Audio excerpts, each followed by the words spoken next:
Hey everybody, what's going on? Welcome back. Force here with some more new information from BlizzCon 2017. In this video, we'll be taking a detailed look at Blizzard World, the brand new hybrid map coming to Overwatch early next year. Now, at the panel this afternoon, taking a look and talking about all the new stuff that came out of BlizzCon, they brought us on a detailed walkthrough of the map, kind of talking about and showing off the different sections, and then giving us an idea of what we can expect when playing the map. So I wanted to take you guys through all of that new information and show you everything we know right now about the new map. So Blizzard World, again, is the brand new hybrid map, and it features Warcraft, Starcraft, and Diablo themed sections. The match begins with a fight for the first control point. The defenders start off in the Heroes of the Storm arcade as their first spawn, and the attackers spawn is in the Hearthstone Tavern. So what happens is the attackers push out, and they've got a couple of options. They can either push through the gates of Stormwind, and this would be considered kind of the major choke point, or they can bypass that choke and go through the Lost and Found Vikings section. So, like most maps are designed, there's alternate ways to get to that first control point, giving the team options. If someone wants to split off and try to flank, or if the team just wants to try different attack points, there's more than just the single option. Now, like all sections of this map, there's lots of references to different parts of the universe. So here in the Warcraft universe, we've got like the Fargo Deep Mine section, there is the Flight to Duskwood area, and there's even Snacks Ramus. It is a really great name. They were absolutely right.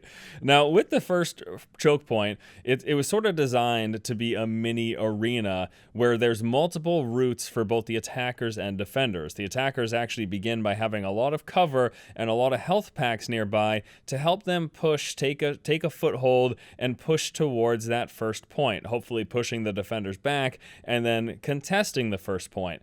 Apparently, in their playtesting, there's a lot of battles that end up happening around this Stormwind statue in the center as the attackers try to, again, move towards that point. Now, when they do eventually take the first point, they begin capturing and pushing the payload out of the Warcraft section and into the Starcraft area. Here, they'll move past the siege tank and then around the pylon terrace, and the Starcraft area is kind of meant to be a larger circular arena. This one has a ton of different high grounds with direct access from both sides, the attackers and defenders, and there's also plenty of flanking routes and inside areas, for different heroes that aren't really great at long-range fights to try to get an advantage by either forcing combat in close quarter sections or by just moving around and flanking the other team. As the attackers move through the Starcraft area, they eventually get to the first major checkpoint, in which point they'll move into the Diablo-themed area. Then the spawns change, with the new attacker spawn being in the Reign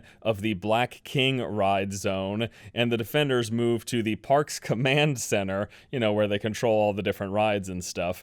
The attackers will push the payload through Leoric's Manor and eventually make their way all the way to the throne room of the Skeleton King. And he talks a bit about some of the Easter eggs that'll be in here, that there's possibly some epic loot hidden somewhere in this section.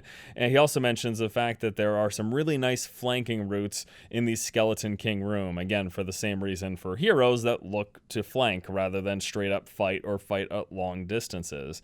He goes on to talk about how they put a lot of love and detail into this map, focusing on these different franchises and trying to make the sections feel like the vibe of those games, of those franchises. And again, lots of little Easter eggs, for Warcraft, Starcraft, and Diablo scattered all throughout the map. Now, when will this be playable? Well, apparently it'll be coming to the PTR soon. We have the new hero, Miura, so I expect her to be available soon. It could be as early as next week, but evidently this patch with this new map won't be available until early next year, which is a bit surprising because that's a couple of months away. 2018, it's not December yet, we're beginning of November. So even though this will be on the PTR soon, I guess it won't be playable on live servers and on the console for quite a long time. But it was pretty cool to get this kind of inside look and detailed walkthrough of the map, and I wanted to sort of relay that information and talk about everything we know about Blizzard World. Again, it is playable here at BlizzCon right now, and it'll be on the PCR soon, so you guys will be able to get your hands on it yourself if you play on the PC. Thank you all so much for watching. Hope you guys enjoyed this video. This is probably it for major announcements. We got the new hero, we got those brand new awesome skins for cross IP, and then we have the new map. There might be some more esports discussion, but the big reveals are pretty much out of the way. I'll be getting some more playtime in the new map and with the new hero, so I might do 1 or 2 follow-up videos in the coming days. We'll see. I'll do something, of course, because all this stuff is awesome and it's exciting, you know, new stuff for Overwatch. All right, guys, thank you all so much for watching. Hope you enjoyed the video. Hope you have a good one. I'll see you later.